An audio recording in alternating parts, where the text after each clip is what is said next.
Whew, what a game. What a dramatic and chaotic game. It's the African Cup of Nations 2025, the finals. Morocco and Senegal. Senegal have gone ahead to win their second African Cup of Nations title. The first one was in 2021, the AFCON 2021, which was played in 2022 because of COVID.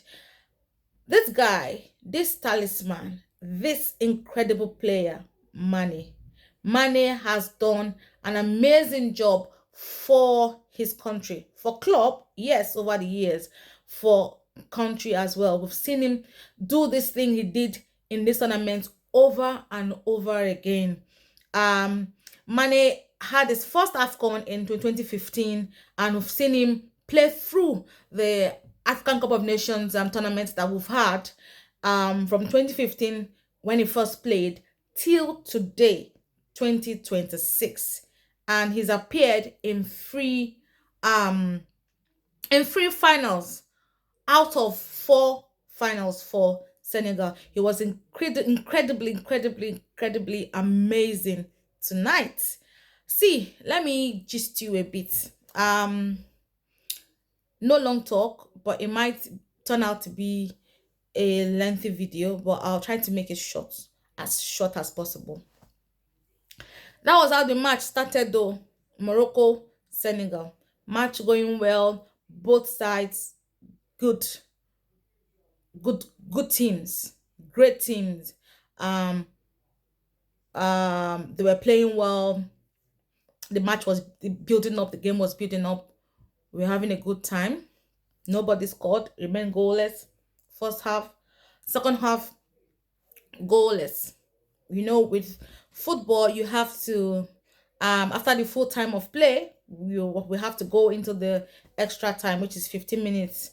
And for the first half, 15 minutes for the second half. And that was when the actual drama started. This drama, started when Hakimi, it was in the 18 penalty court area, and Akraf Hakimi had the fall.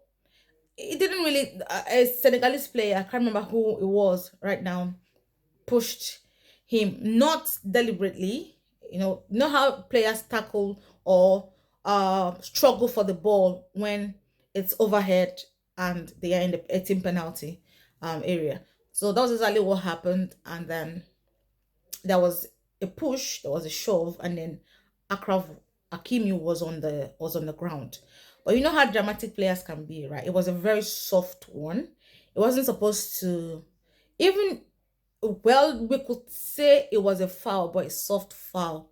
It wasn't supposed to be it wasn't supposed to cause them a goal, because they did eventually score, right? But because the referee saw a foul leading to the goal, he decided to make the decision of blowing the whistle and disallowing the goal. And this is not the first time we are seeing referees in the AFCON making very hasty decisions.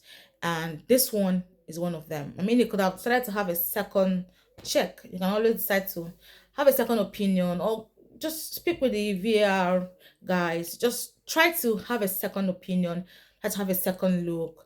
But he was too quick to blow the whistle. He was too quick to disallow the goal. The goal was eventually disallowed, and the play continued.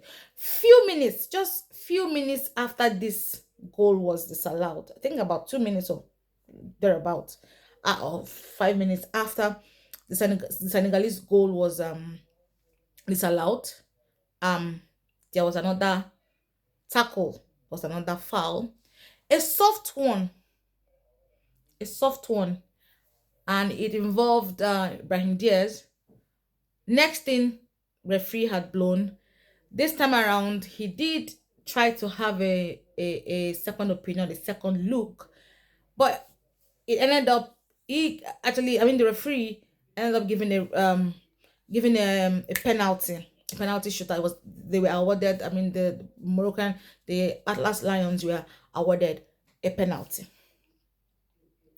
That was when the real chaos started. The manager of the Senegalese team refused. Said no. What? Just now, you tell us say our goal no go work.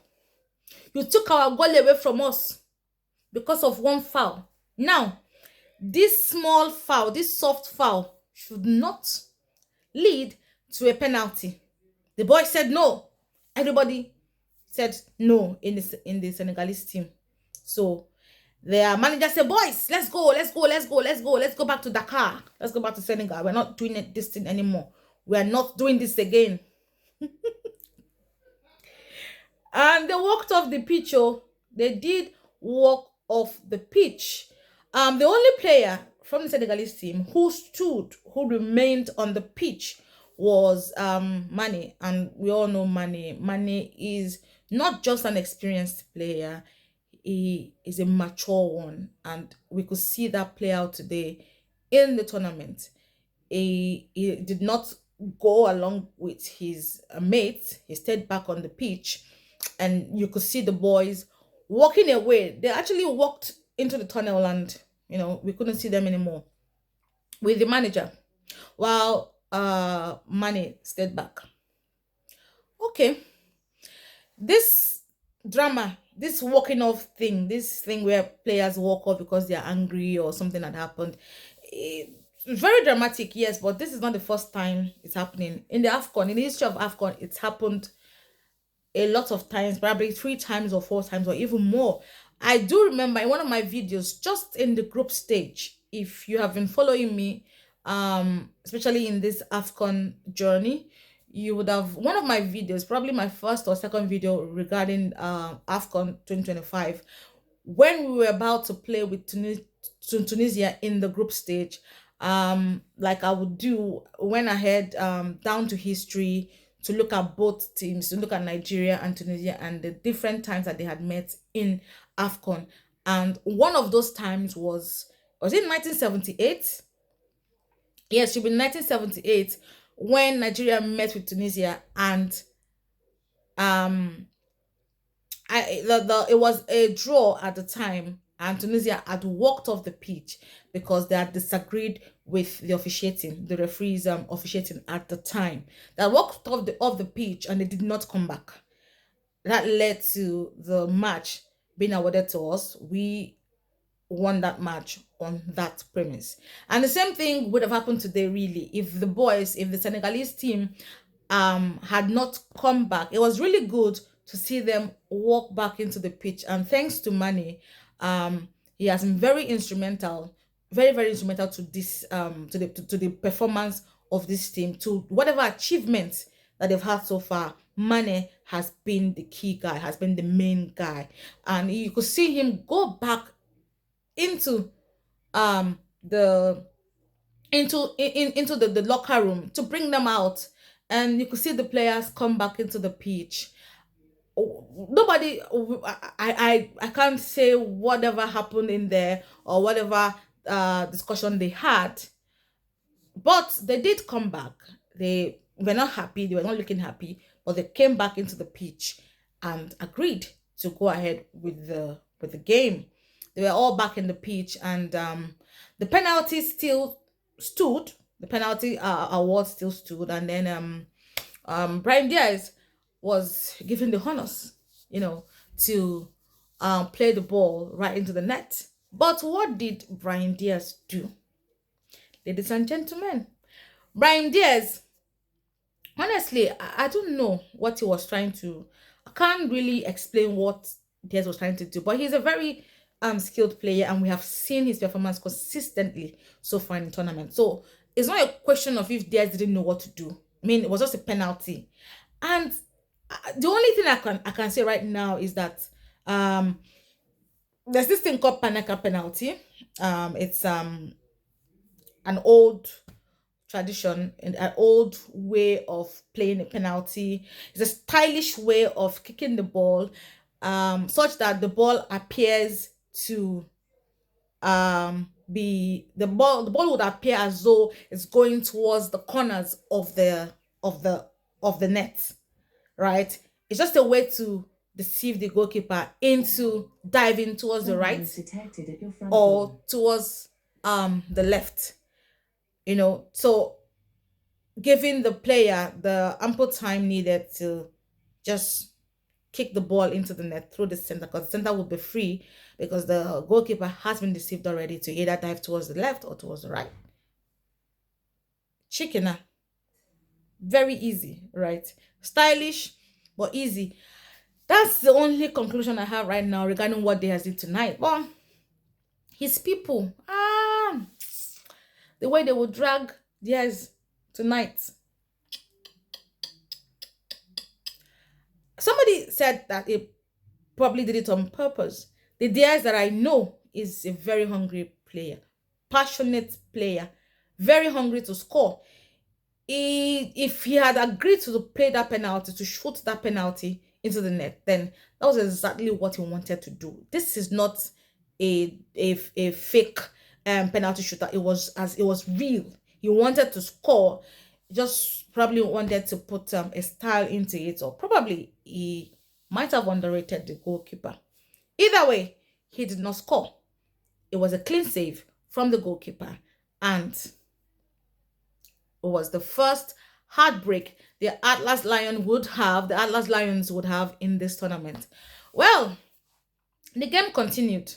As a matter of fact, they circled back. They went all the way back to the beginning because they had already started the extra time in this when this chaos started. So they started the game all over again, the extra time all over again. And as the players settled down to play, Gwe is a defensive I think he's a defender, yes, from Villarreal, the La Liga, that's where he plays. He actually scored the only goal in this tournament, in this finals rather. Gwe had a clean goal. The referee could not say anything happened to that goal. He could not blow the whistle. It was clean. Went in through the net, and it was a goal. They were able to hold on to that goal to the very end. And congratulations to Senegal. This is simply well deserved. I mean, these are two great teams, yes, and they are actually going to the World Cup, so we will see them play again very soon, in a couple of months, in America, in the United States of America, in Mexico, in Canada. We will see them play again, and very dramatic game, but beautiful to watch, and with a very very happy end. Well, I'm happy for Senegal because I did not want Morocco to win before. Yeah, so you know what they did to us in the semi-finals now. So now it's balanced. We did not win the trophy. They did not win the trophy. In fact, their one is even worse because they've not won this thing in 50 years, right? So the wait continues. The wait continues on the 2027 again. So for the 2027 AFCON, that's the next one, it's going to be an East African affair. We would have Kenya, Tanzania, Uganda, 3 countries in East Africa hosting the tournament. And I cannot wait to have another interesting watch. I hope you've had an amazing AFCON, because I have. The matches have been incredible. The matches have been dramatic. But the most dramatic of all actually happened in the grand finale. What a way to end the tournament. It's not going to be news to us if when Brahim Diaz is given the golden boot. Truly deserved, well deserved. And then the Moroccan goalkeeper Bono, he's had a lot of clean sheets, so the guy has done incredibly well, and the golden glove should go to him. The best player of the tournament, of course, should go to no other person than Mane for team, for club, for country, for everybody. Mane has been fantastic in this tournament, and congratulations to you, Mane. You are the best player of the tournament. You are the best player of the tournament. You will be given that. That is your award. You've done incredibly well for your country. You've done incredibly well for the players. I mean, with the players, you were able to handle them the way he stood. He remained on the pitch, and that's the kind of influence we have in which we are asking for in football. Players who would influence other players positively, not players who would cause chaos, not players who would want to be a negative influence. We want people who will stand their ground for peace, stand their ground for discipline. And that was exactly what Mane did today on the pitch. Even though their manager, their coach had told them to get off the pitch, Mane stood his ground and he was able to go back to the tunnel to bring them back again into the tournament. That's an amazing one from Mane. So it's a wrap for the 2025 African Cup of Nations, the 35th edition actually. Till we see you again in 2027. I'm still going to be on your faces. I'm not going anywhere. But regarding the AFCON, well, it's a wrap for tonight, for this year. We'll see you again in 2027. Stay blessed.